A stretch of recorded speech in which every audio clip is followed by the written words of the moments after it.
नमस्कार, स्वागत है आप सभी का इस ऑनलाइन क्लास में। और आज हम बात करेंगे फिर से परमाणु और अणु की। ये पार्ट फोर्थ है और इस वीडियो में हम इस टॉपिक को फिनिश करेंगे। तो शुरू करते हैं अपने।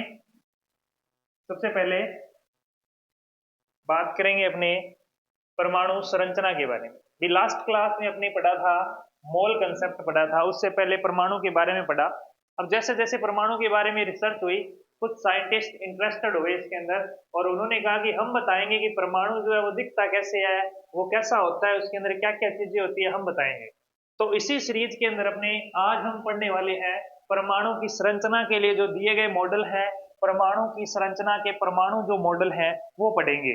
परमाणु मॉडल के अंदर ये तीन नाम जो है सबसे ज्यादा पूछे जाते हैं, जिनमें पहला मॉडल है टॉमसन का परमाणु मॉडल, फिर है रदरफोर्ड का परमाणु मॉडल और जस्ट उसके बाद आता है नील्स बोर का परमाणु मॉडल। तो ये तीन ऐसे मॉडल हैं जहां से आपके पेपर में प्रश्न पूछे जाते हैं और परमाणु के मॉडल के अंदर परमाणु की जो आपके मूलभूत इकाइयां हैं, प्रोटॉन, न्यूट्रॉन, इलेक्ट्रॉन को खोजने में हेल्पफुल रही थी। तो बिना किसी देरी के हम शुरू करते हैं। सबसे पहला मॉडल जो कि दिया था टॉमसन ने, या इसको कई बार थॉमसन भी लिखा हुआ मिलता है, ठीक है ना। तो सबसे पहले अपने किसके बारे में पढ़ते हैं? टॉमसन के परमाणु मॉडल या थॉमसन के परमाणु मॉडल को पढ़ते हैं। तो इसके अंदर याद रखने वाली मेन मेन बातें क्या है? सबसे पहली बात, इसको तरबूज मॉडल कहा जाता है। क्या कहा जाता है? तरबूज या वाटरमेलन मॉडल कहा जाता है। फिर है प्लम पुडिंग मॉडल, और ये पहला मॉडल था, यानी परमाणु के बारे में पहला मॉडल किसने प्रस्तुत किया? अगर ये क्वेश्चन आ जाए तो भी आपका आंसर टॉमसन रहेगा। अगली बात जो इंपॉर्टेंट है, इन्होंने इलेक्ट्रॉन की क्या की थी जी? खोज की थी। किसकी खोज की थी? इलेक्ट्रॉन की। तो बात समझ आई इसके बारे में। मेन मेन बात है, इसी को तरबूज मॉडल कहा जाता है, इसी को प्लम पुडिंग मॉडल कहा जाता है। यही आपका फर्स्ट मॉडल था और यहीं से इलेक्ट्रॉन की क्या होती है? खोज। तो इलेक्ट्रॉन की खोज करता आपको मिल गए होंगे, कौन है? टॉमसन या थॉमसन। अब आगे बात करते हैं कि इन्होंने बताया क्या, तरबूज मॉडल है क्या। इस मॉडल के बारे में हम चर्चा करें तो आपके सामने ये दो डायग्राम दिख रहे होंगे। इन डायग्राम से हम समझते हैं कि ये मॉडल क्या था, इन्होंने क्या बताया। तो ध्यान दीजिए, सबसे पहले अपने वाटरमेलन यानी कि जो आपका तरबूज है इसी से समझते हैं। इन्होंने कहा कि आप इसको मॉडल को इस तरह से समझ सकते हैं कि जैसे आपके पास में एक तरबूज रखा हुआ है और उस तरबूज के अंदर दो चीजें मिलेगी। एक तो ये आपका रेड रेड पार्ट जिसको खाया जाता है, वैसे भी आजकल सीजन गर्मियों का चल रहा है तो इसी का प्रचलन है, तो आप ये प्रैक्टिकल भी करके देख सकते हैं। तो देखो यहाँ पे ये खाने योग्य भाग है और ये बीज के अंदर क्या दिख रहे हैं? ब्लैक ब्लैक या क्या है? बीज है। ये क्या है? इसके बीज या सीड्स हैं, ठीक है ना। इन्होंने बताया कि एक जो आपका परमाणु होता है एक तरबूज की तरह होता है, ठीक है। फिर तुलना की है उन्होंने, तो ये तरबूज की तरह होता है और उसमें जो रेड रेड पार्ट है वो तो होता है पॉजिटिव चार्ज, यानी कि धनावेश भाग होता है, और जो उसके अंदर बीज होते हैं वो इलेक्ट्रॉन होते हैं। और ये कैसे होते हैं? ऋणात्मक होते हैं। कैसा चार्ज होता है इनके ऊपर? ऋणात्मक, यानी नेगेटिव चार्ज इनके ऊपर रहता है। देखो रेड पार्ट है वो तो पॉजिटिव चार्ज है और बीज जो है वो क्या है? नेगेटिव चार्ज है, जिसको क्या नाम दिया गया था? इलेक्ट्रॉन नाम दिया गया था।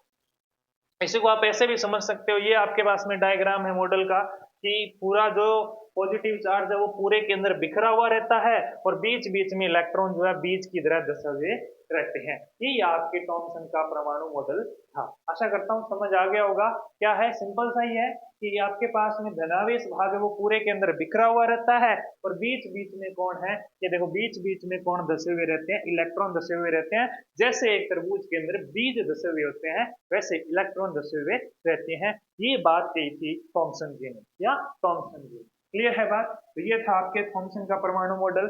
और इससे रिलेटेड कुछ बातें और है, दो तीन बातें और है जो आपके एग्जाम के पॉइंट ऑफ व्यू से बहुत ज्यादा इंपॉर्टेंट है। जिसमें सबसे पहले टॉमसन के अनुसार इन्होंने क्या की थी? इलेक्ट्रॉन की खोज की थी और इन्होंने दो बातें बताई जो मैं अभी बता चुका हूं आपको। परमाणु धन आवेशित गोले का बना होता है और इलेक्ट्रॉन उसमें धसे हुए होते हैं। जैसे तरबूज का रेड पार्ट क्या था आपके? वो था आपके क्या? आपके धनावेशित, और बीज जो है वो आपके क्या है? ऋणावेशित है। क्लियर है?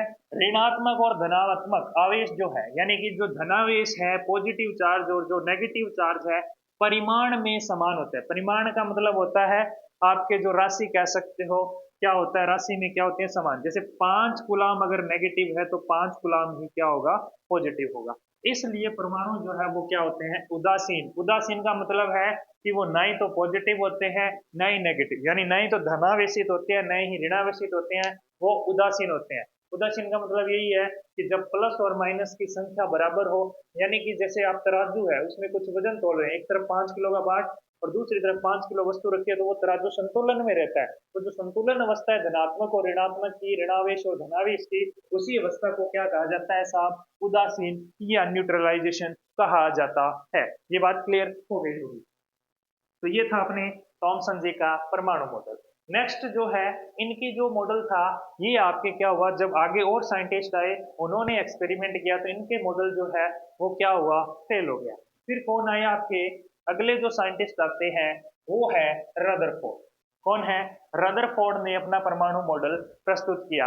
इनके परमाणु मॉडल को स्वर्ण पत्र प्रयोग या गोल्ड फॉइल एक्सपेरिमेंट के नाम से भी जाना जाता है। किस नाम से जाना जाता है बोलो, गोल्ड फॉइल एक्सपेरिमेंट, स्वर्ण पत्र प्रयोग। अब इसमें क्या था, इसके अंदर आप ध्यान से देखो, ये डायग्राम आपको दिख रहा होगा, अच्छे से क्लियर है, बहुत जूम करके मैंने दिखा रखा है इसको। इसमें क्या था, यहाँ पे एक लेड बॉक्स रखा हुआ दिख रहा होगा, एक ये बॉक्स रखा हुआ है, ठीक है। और उसके सामने क्या है, ये आपके एक सोने की, ये येलो येलो दिख रहा होगा पार्ट, ये सोने की एक पतली सी पट्टिका रखी हुई है। क्या रखी हुई है, सोने की पट्टिका रखी हुई है। और इसके चारों ओर एक स्क्रीन लगा रखी है, जिससे कि जो आपके इसमें से कौन से कण निकलेंगे, हीलियम नाभिक निकलेंगे, जिनको क्या नाम दिया गया, अल्फा कण कहा गया। अल्फा पार्टिकल्स की बौछार की, क्या की थी, अल्फा पार्टिकल्स की सोने पे बौछार की थी। और ये पार्टिकल इसके टकराने के बाद किसी दूसरी दिशा में किसी को नुकसान न पहुंचाए, इसलिए ये लेयर जो है वो लगाई गई थी। अब इस मॉडल में होता क्या है, इन्होंने इस सेटअप को सेट किया और यहां से इन्होंने क्या किया, हीलियम जो है, अल्फा पार्टिकल किसको कहेंगे, 2 हीलियम 4, यानी कि 2 परमाणु क्रमांक और 4 क्या हो, द्रव्यमान हो जिसका, उसी को ही क्या कहते हैं, अल्फा पार्टिकल कहते हैं, अल्फा कण। इस डब्बे में अल्फा पार्टिकल थे, यहाँ से बौछार करवाई तो ये अल्फा पार्टिकल इसके ऊपर सोने की पन्नी के ऊपर जाके गिरे। सोने की पन्नी के ऊपर जब जाके गिरे ना, तो कुछ आपके दृश्य जो था वो कुछ इस तरह से बना। मैं आपको दिखा देता हूँ कैसा दृश्य वहां पे बना। तो देखो थोड़ा सा समझना इसको ध्यान से। मान लो ये आपके सोने की पन्नी है, ये सोने की क्या है, पन्नी है।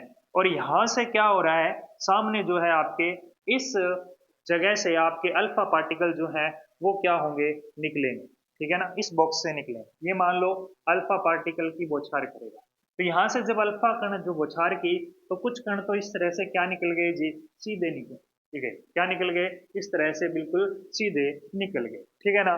कुछ पार्टिकल जो है वो, जैसे मान लो यहाँ पे कुछ कोई नाभिक था, इसमें बहुत सारे ऐसे नाभिक हैं, बहुत सारे क्या है, नाभिक, या कह सकते हो परमाणु है।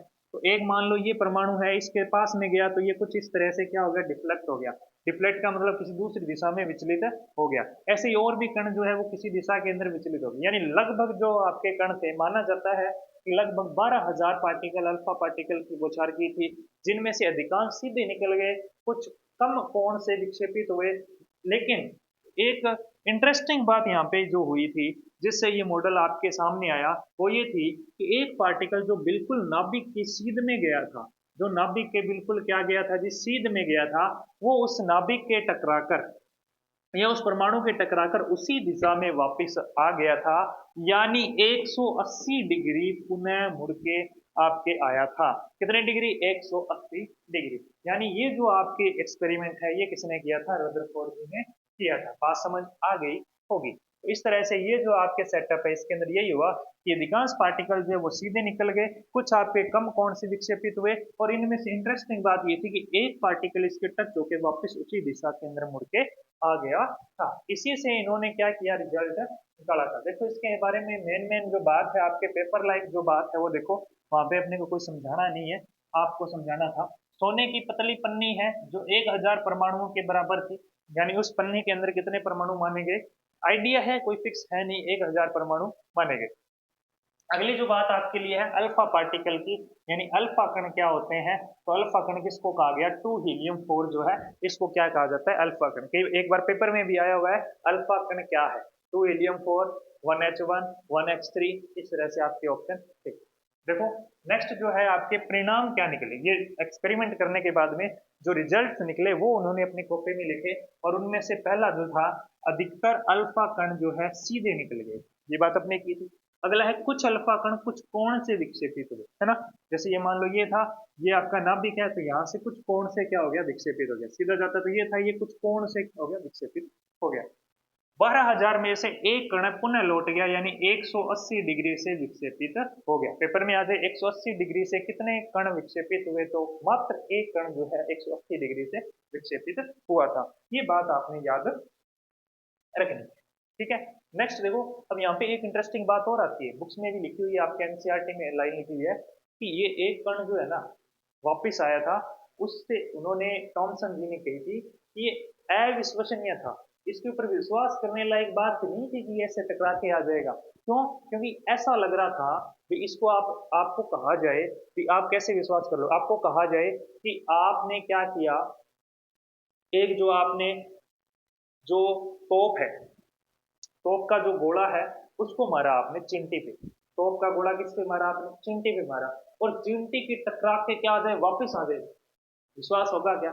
इतना ही विश्वास, इसी तरह से विश्वास करना मुश्किल हो गया था कि रदरफोर्ड जी को। उन्होंने ये बात जो है एनसीईआरटी के अंदर, जो आपकी बुक्स चलती है उनके अंदर लिखी हुई मिलती है, उन्होंने अपनी बुक में भी लिखी है कि ये मेरे लिए इतना अविश्वसनीय था कि जैसे तोप का गोला मारा जाए एक चींटी के पीढ़ी का, तो पीढ़ी के टकरा के वो वापिस आ जाए, ये कितना विश्वास करने लायक है, वैसा ही मेरे लिए इस एक्सपेरिमेंट से विश्वास करने लायक था। तो अब देखो निष्कर्ष के अंदर क्या निकलता है, इससे आपके जो है क्वेश्चन बनते हैं।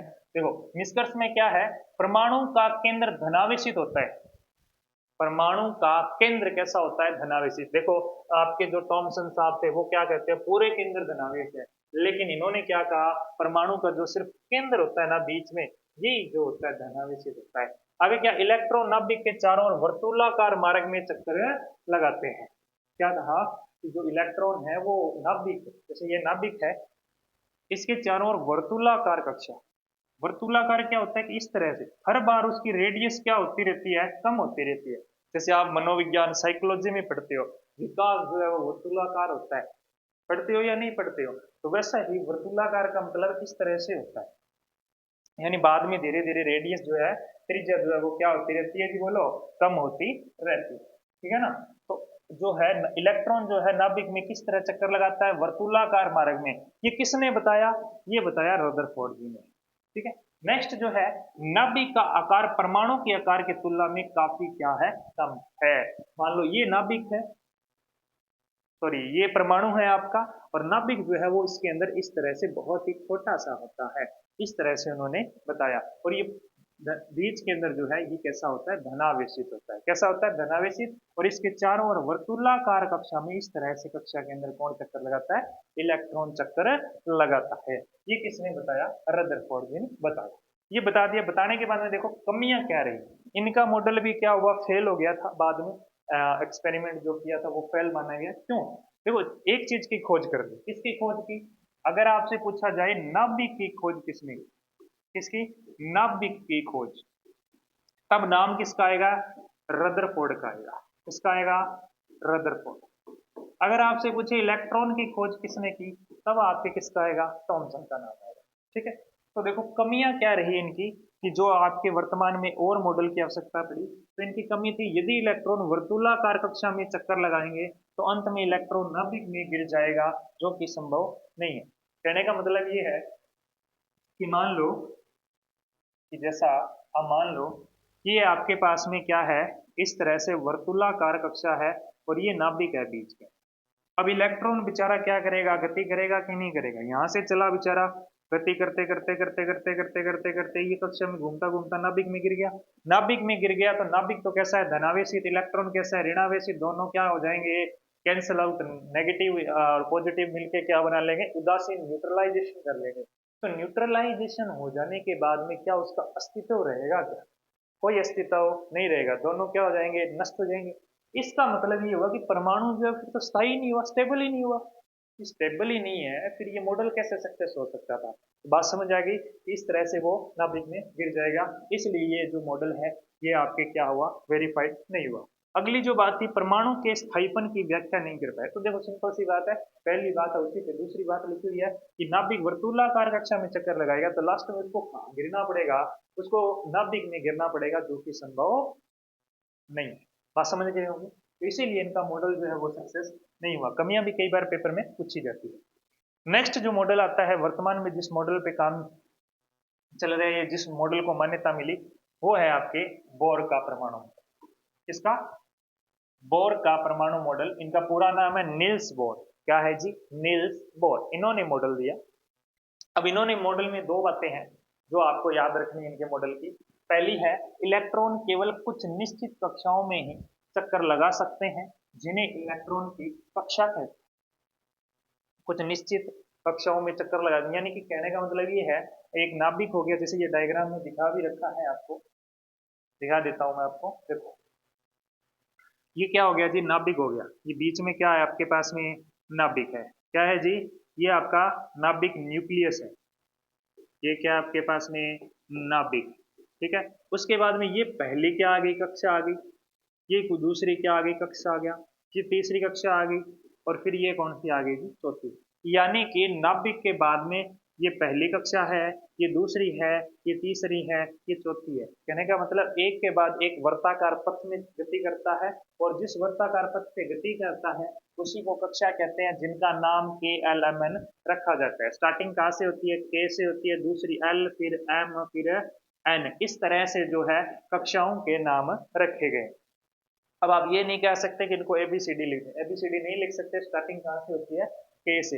अगर आपसे पूछा जाए प्रथम कोश, जिसमें इलेक्ट्रॉन भरे जाते हैं, कोश भी लिख सकते हो, या आप इसको कक्षा भी लिख सकते हो। कक्षा और कोश एक ही बात होती है।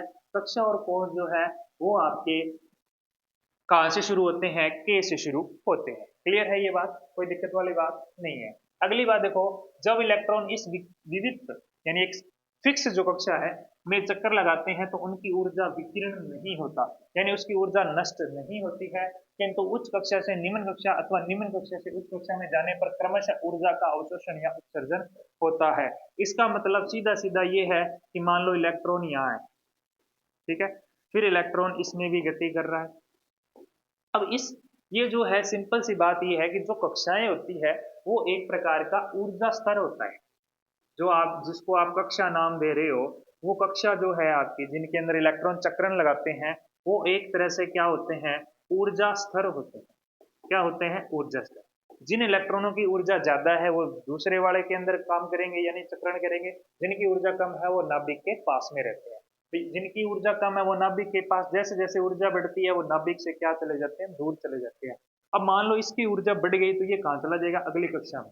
तो यही है ऊर्जा का उत्सर्जन या अवशोषण। अवशोषण का मतलब वो ग्रहण करेगा, ग्रहण करके ऊर्जा पाके वो बाहर वाली कक्षा में चला जाएगा।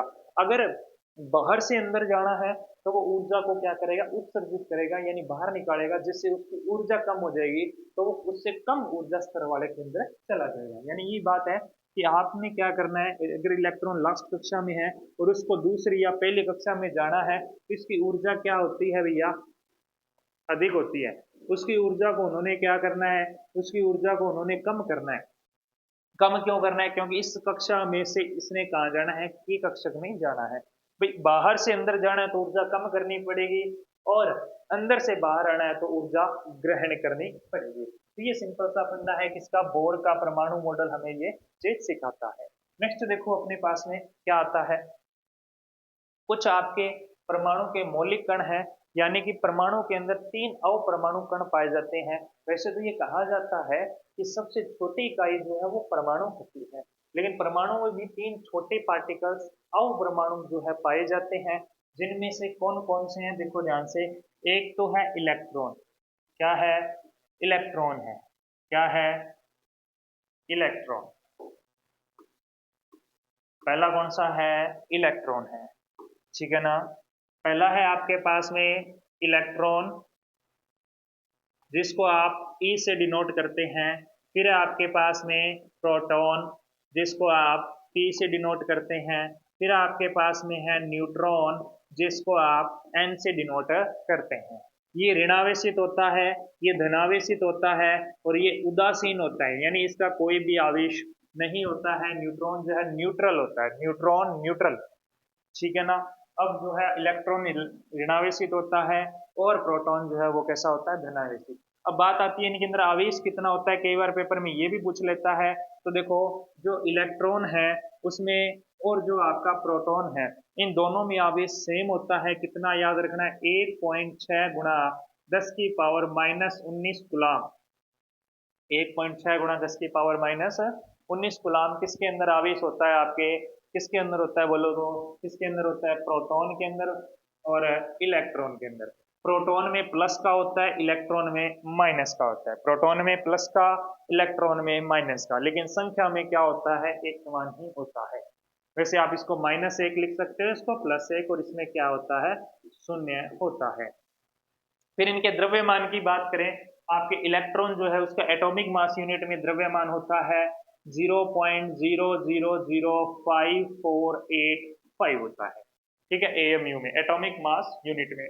और जो आपका प्रोटॉन है उसका होता है 1.007277 और इसका होता है 1.008665। वैसे तो ये दोनों लगभग क्या है, लगभग लगभग क्या है, समान है। देखो, कौन से दो आपके कण हैं जिनका द्रव्यमान लगभग समान होता है, तब तो आएगा प्रोटॉन और न्यूट्रॉन। इनका तो द्रव्यमान सेम होता है, लेकिन आवेश पूछा जाए कि इन दोनों का समान होता है, तो इलेक्ट्रॉन और प्रोटॉन का आवेश जो है वो क्या होता है, सेम होता है। अगर किलो में पूछे, कई बार किलो में भी पूछ लेता है, तो किलो में भी अपने को क्या कर लेना है, याद कर लेना है। किलो में इलेक्ट्रॉन का होता है 9.1, आपने सिर्फ इतना ही याद करना है, 09 आगे मत याद करो। 9.1 इंटू 10⁻31 किसका द्रव्यमान होता है, इलेक्ट्रॉन का। और जो आपके प्रोटॉन और न्यूट्रॉन है इनका ऑलमोस्ट सेम होता है। आप इतना ही याद रखें, ये याद रखने की जरूरत नहीं है, दोनों का 1.67 इंटू 10⁻27, ये चीज आपको याद रखनी है। ये किसका है, प्रोटॉन और न्यूट्रॉन का क्या है, द्रव्यमान है। और ये किसका द्रव्यमान है, ये इलेक्ट्रॉन का द्रव्यमान है। तो ये बात आपको समझ में आ गई होगी, किसका कितना आवेश होता है और किसका कितना द्रव्यमान होता है। यहाँ से डायरेक्ट आपके पेपरों में क्वेश्चन पूछे जाते हैं। ये डाटा जो है बहुत इंपॉर्टेंट है आपके लिए। यहाँ से आप देखोगे ना पिछले सालों के पेपर, तो यहाँ से खूब सारे प्रश्न पूछ रखे हैं इस एक टेबल से। इसके अलावा आपसे पूछा जाता है कि खोजकर्ता, इलेक्ट्रॉन के खोजकर्ता कौन है, थॉमसन साहब, अभी पढ़ा था आपने। प्रोटॉन के कौन है, रदरफोर्ड जी हैं। और न्यूट्रॉन के कौन है, चैडविक। कौन है, चैडविक। बात समझ में आ गई होगी। अब आगे बात करते हैं अपने नेक्स्ट, नाभिक की खोज किसने की थी, रदरफोर्ड। नेक्स्ट है आपके पास में, और जो आपके नाभिक है, नाभिक में कौन कौन रहता है, प्रोटॉन और न्यूट्रॉन रहता है, और इलेक्ट्रॉन जो है उसके चारों ओर क्या लगाता है, जी चक्कर लगाता है। अब बात आती है आगे संयोजकता की। ये वैसे अपने लास्ट क्लास में थोड़ा सा समझा था, अभी और कर लेते हैं अपने। देखो, संयोजकता क्या होती है, किसी परमाणु की सबसे बाहरी कक्षा में उपस्थित उपस्थित इलेक्ट्रॉनों को संयोजी इलेक्ट्रॉन कहा जाता है। किसी परमाणु की सबसे बाहरी कक्षा में उपस्थित जो इलेक्ट्रॉन है, या जो आपके पास में इलेक्ट्रॉनों की संख्या है, उसे ही हम क्या कहते हैं, संयोजकता कह सकते हैं, संयोजी इलेक्ट्रॉन कह सकते हैं। संयोजकता निकालने के लिए जो नियम है वो देखो क्या है। सबसे पहले बोरबरी, ये दो साइंटिस्ट है, बोरबरी के अनुसार परमाणु की बाहरी कक्षा में अधिकतम 8 इलेक्ट्रॉन रह सकते हैं। ये आपने याद रखना है, दो नियम याद रखने हैं जिससे आपकी सभी की संयोजकता निकालना आप सीख जाओगे। देखो, पहला क्या याद रखना है कि जो आपका बाहरी कोश होता है, सबसे बाहर वाला जो इलेक्ट्रॉन सॉरी कक्षा होती है, उसके अंदर सिर्फ और सिर्फ कितने इलेक्ट्रॉन आ सकते हैं, ज्यादा से ज्यादा 8 इलेक्ट्रॉन आ सकते हैं। और कक्षा जो आपकी कक्षा में अधिकतम इलेक्ट्रॉनों की संख्या 2n² से ज्ञात की जाती है।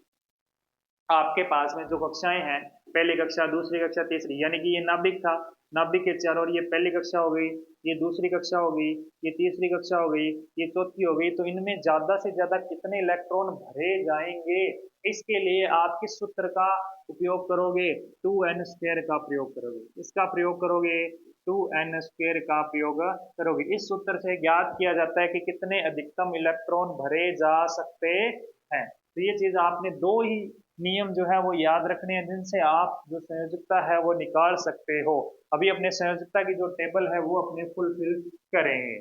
देखो कैसे ज्ञात करते हैं, ये दो नियम जो है वो याद रखेंगे अपने। देखो अपने सबसे पहले पहले तत्व से, ये मैंने आपको पहले भी बताया है कि जो जिसका जितना परमाणु क्रमांक होता है उतने ही उसमें नंबर ऑफ इलेक्ट्रॉन्स होते हैं। तो देखो ध्यान से सुनना इसको, पूरा फोकस अपने बोर्ड पे होना चाहिए। देखो अपने पास में सूत्र था 2n², तो हाइड्रोजन जो है इसके लिए देखो आप नाभिक बनाओ। क्या बनाए अपने? नाभिक। पहले अपनी पहली कक्षा भरेंगे, तभी दूसरी कक्षा आएगी, फिर तीसरी आएगी। भी जैसे जैसे इलेक्ट्रॉन बढ़ते जाएंगे वैसे वैसे नई कक्षाओं को अपने क्या करते रहेंगे, जोड़ते रहेंगे। जब तक वो पहले वाली कक्षा नहीं भरी जाएगी तब तक अपनी नई कक्षा को इंसर्ट नहीं करेंगे, ये बात याद रखना। तो देखो पहली कक्षा है तो n का मान कितना होगा, 1 होगा। तो देखो आपका सूत्र था 2n², और यहाँ पे n का मान कितना रखना है, 1 रखना है। तो देखो क्या बनेगा, 2 × 1 का स्क्वायर कितना आ गया, 2 × 1 कितना आ गया, 2। तो पहली कक्षा में अधिकतम कितने इलेक्ट्रॉन आ सकते हैं, पहली कक्षा में इलेक्ट्रॉन कितने आ सकते हैं, 2 आ सकते हैं। अब दूसरी कक्षा की बात करूं तो n का मान कितना आएगा, 2 आएगा। पहले मैं कक्षाओं में कितने कितने इलेक्ट्रॉन बढ़ सकते हैं वो बता रहा हूँ। दूसरे में 2 × 2 का स्क्वायर आएगा, यानी 2 × 2 का स्क्वायर 4 होता है, कितना आ जाएगा, 8 आ जाएगा। तो दूसरी कक्षा में अधिकतम कितने इलेक्ट्रॉन आ सकते हैं, 8 आ सकते हैं। तीसरी कक्षा में कितने आएंगे, n बराबर कितना होगा, बोलो 3 होगा। सूत्र क्या था अपना, 2n²। तो 2 × n का मान 3, 3 का स्क्वायर 2 × 3 का स्क्वायर 9, कितना आ गया, 18 आ गया। कितना आ गया, 18। तो तीसरी कक्षा में कितने इलेक्ट्रॉन भरे जाएंगे, 18 इलेक्ट्रॉन भर सकते हैं। ठीक है, अगला जो है चौथी कक्षा की मैं अगर बात करूं तो कितने आएंगे, 2 × 4 का स्क्वायर, तो कितना आ जाएगा, 2 × 4 का स्क्वायर 16, 16 का डबल कितना हो गया, 32 हो गया।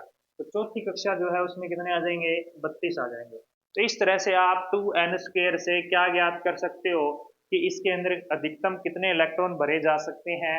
K आपकी पहली कक्षा है, L दूसरी है, M तीसरी है, N कौन सी है, चौथी है। ठीक है ना, ये आपको समझ आ गया होगा।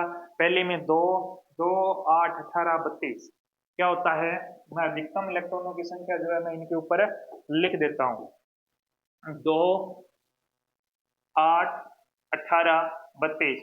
लेकिन एक नियम वो भी याद रखना है कि अंतिम कक्षक है तो उसमें सिर्फ और सिर्फ कितने इलेक्ट्रॉन भरे जाएंगे, 8 इलेक्ट्रॉन ही भरे जाएंगे। तो देखो अब भरते हैं अपने।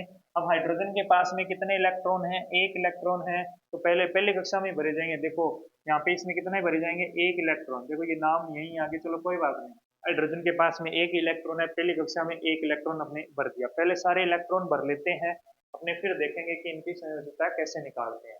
फिर हीलियम की बात करें तो कितने इलेक्ट्रॉन है इसके पास, 2। तो पहली कक्षा में कितने आ सकते हैं, 2। तो इसके अंदर 2 के 2 भर दें।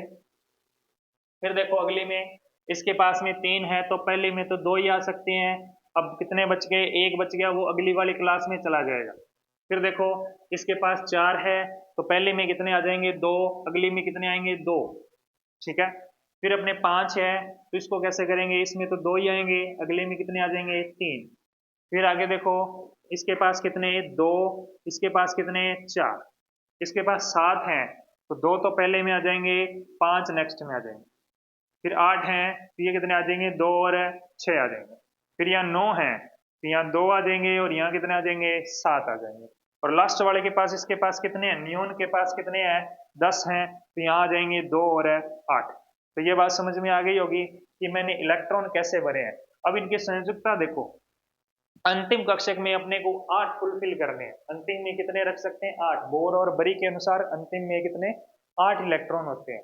तो अंतिम कक्षा के देखो, पहली कक्षा में तो 2 ही आ सकते हैं, उसमें तो 8 हो ही नहीं सकते। तो इसके पास 1 ये 2 हो सकते हैं। अधिकतम इसमें बोर बरी जो है लागू नहीं होगा, दूसरे के बाद बोर बरी लागू होगा। तो यहाँ पे इसके पास में 1 इलेक्ट्रॉन आती है, 1 इलेक्ट्रॉन त्याग भी सकता है और 1 इलेक्ट्रॉन ग्रहण भी कर सकता है। वही काम करेगा जो उसके लिए आसान है। तो दोनों एक एक बराबर ही है, कोई दिक्कत वाली बात नहीं है। तो जो आपका हाइड्रोजन है इसकी वैलेंसी क्या होती है, +-1 होती है। फिर देखो इसके पास 2 इलेक्ट्रॉन है, अंतिम कक्षक यही है। ये कक्षक तो इसके लिए काम ही नहीं आएंगे, इसके लिए तो सिर्फ यही कक्षा है। इसमें 2 होने चाहिए, 2 पूरे हैं, तो इसकी वैलेंसी हो जाएगी 0। कितनी हो जाएगी, 0। फिर आपके पास देखो इसके लिए अंतिम कक्षक ये है क्या, नहीं जी ये है। इसका अंतिम कक्षक अब ये है, ये इसके लिए काम नहीं आएंगे। सिर्फ 2 कक्षाएं हैं इसके पास। इसमें कितने इलेक्ट्रॉन है, एक। कितने चाहिए, 7 चाहिए। 7 लेने आसान है या 1 निकालना आसान है, एक इलेक्ट्रॉन निकालना क्या है, आसान है। तो इसकी वैलेंसी क्या हो जाएगी, निकालने के लिए दान दाता है तो +1। ये कितने निकालेगा, 2 निकालेगा, +2। ये कितने निकालेगा, 3। ये जो 4 है, 4 वाले के पास कंडीशन ये होती है कि चाहे तो 4 इलेक्ट्रॉन निकाले चाहे 4 इलेक्ट्रॉन ग्रहण करे, दोनों कंडीशन सेम है, इसलिए इसकी वैलेंसी +-4 लिखते हैं। फिर क्या आएगा अगले वाले के पास, ये क्या करेगा, 5 निकालेगा या 3 ग्रहण करेगा, आपको भी 3 ग्रहण करेगा। ग्रहण करते हैं तो क्या लगता है, माइनस लगता है। क्या लगता है जी, माइनस। तो यहाँ क्या लग जाएगा, -3, फिर -2, फिर -1। अब इसके पास तो 8 पूरे हैं अंतिम कक्षक में, तो इसकी वैलेंसी क्या हो जाएगी, 0 हो जाएगी। तो ये चीज आपको समझ में आ गई होगी। नेक्स्ट कुछ तत्व और है मेरे पास, उनका और अपने देख लेते हैं। अपने 10 तक कर लिया, कि 20 तक मैं आपको पूरा सिखा देता हूँ। देखो यहाँ पे अपने पास में पहली जो कक्षा थी, इसको अपने नाम दिया हुआ था के, फिर एल, फिर एम, फिर क्या थी, एन थी। यही थे ना। और इनके अंदर अधिकतम इलेक्ट्रॉनों की जो संख्या है वो देखो, पहले में कितने थे, 2 अधिकतम आ सकते हैं, इसमें कितने 8 आ सकते हैं, इसमें 18 आ सकते हैं, और इसमें कितने आ सकते हैं, 32 आ सकते हैं। अब बात करें इलेक्ट्रॉनों को भरने की, तो सबसे पहले इलेक्ट्रॉनों को अपने भर लेते हैं। तो देखो इसके पास 11 इलेक्ट्रॉन है। कितने इलेक्ट्रॉन है बोलो, 11।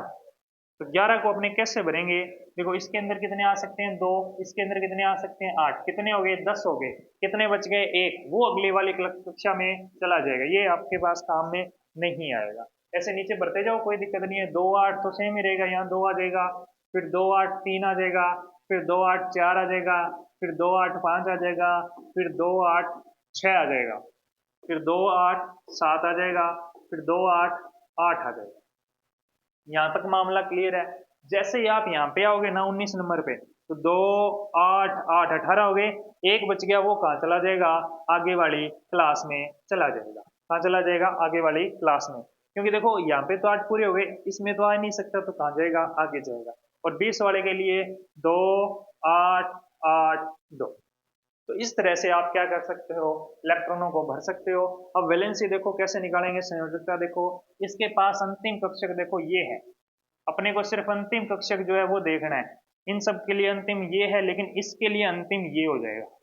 फिर जैसे जैसे आगे बढ़ते जाएंगे अंतिम कक्षक आपका दूर चलता जाएगा। तो इसके लिए देखो क्या वैलेंसी बनेगी, एक इलेक्ट्रॉन निकालना पसंद करेगा, +1, +2, +3, ±4। 4 जब भी आए तो +- कंडीशन है। अब आप पैटर्न भी याद कर सकते हो डायरेक्ट, क्या, +1, +2, +3, +-4, फिर -3, -2, -1, फिर क्या आ जाएगा, 0 आ जाएगा। 0 के बाद में वापस +1, +2 ऐसे चलता जाएगा, यानी ये पैटर्न वापस से रिपीट होगा। अब आगे देखोगे तो फिर वही 1, 2, 3, +-4, -3, -2, -1, 0। इसी तरह से ये पैटर्न जो है वो चलता रहता है संयोजकता का। इलेक्ट्रॉन भरने कैसे है वो मैंने आपको बता दिए। सिंपल से 2 रूल याद रखने हैं। अंतिम कक्षक में अधिकतम कितने इलेक्ट्रॉन आ सकते हैं, 8 इलेक्ट्रॉन आ सकते हैं, और अधिकतम इलेक्ट्रॉनों की संख्या जो है वो 2n² से ज्ञात की जाती है। किससे ज्ञात की जाती है, 2n² से ज्ञात की जाती है। तो आपको कोई भी टेंशन लेने की जरूरत नहीं है। तो इस तरह से अपना जो परमाणु और अणु है वो ऑलमोस्ट कंप्लीट हो चुका है। यानी कि इस परमाणु और अणु में इससे ज्यादा कुछ भी आपसे प्रश्न नहीं पूछे जाएंगे। आशा करता हूँ ये सारी चीजें आपको समझ में आ गई। ये वीडियो आपको कैसा लगा कमेंट बॉक्स में जरूर लिखें। आज के लिए इतना ही, मिलते हैं नेक्स्ट वीडियो में, तब तक के लिए bye bye, take care, thank you.